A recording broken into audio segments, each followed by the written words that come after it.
proszę o powitanie pani Marię Leścińską, kierowniczka.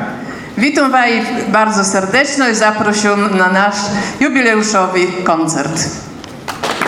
Wiele razy Bóg zapłaci, was to wójtowie prosimy sadnąć spokojno. Was Marię Leścińską ma bardzo wiele roboty tam za sceną i za sztuce artystami nabije.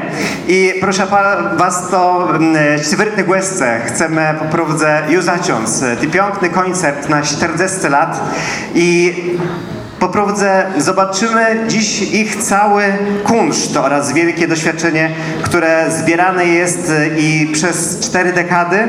Zobaczymy także umiejętności seniorów, głównego składu oraz zespołu, który jest główny oraz przyszłości tego zespołu, czyli małych, utalentowanych i słodkich chmielan. Pragnę zapowiedzieć pierwszą część, w której zostaną przedstawione nasze rybackie zwyczaje. Jesteśmy w Chmielnie, jak mówiłem, w Perle Kaszub, które jest otoczone pięknymi oraz bogatymi jeziorami. Bogactwo dostrzeżemy teraz na scenie.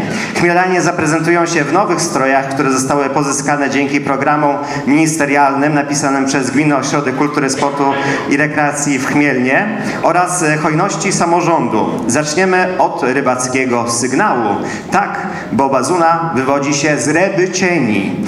W tym programie zobaczymy tańce Jana Waśniewskiego, które zostały przygotowane i zmodernizowane przez choreografa, pana Jerzego Soliwodę. Proszę Państwa, przed nami 40-letni, wspaniały kaszubski zespół pieśni i tańca Chmielanie! Wielkie brawa!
cudem. Dziękujemy bardzo. Zapraszam wszystkich gości serdecznie.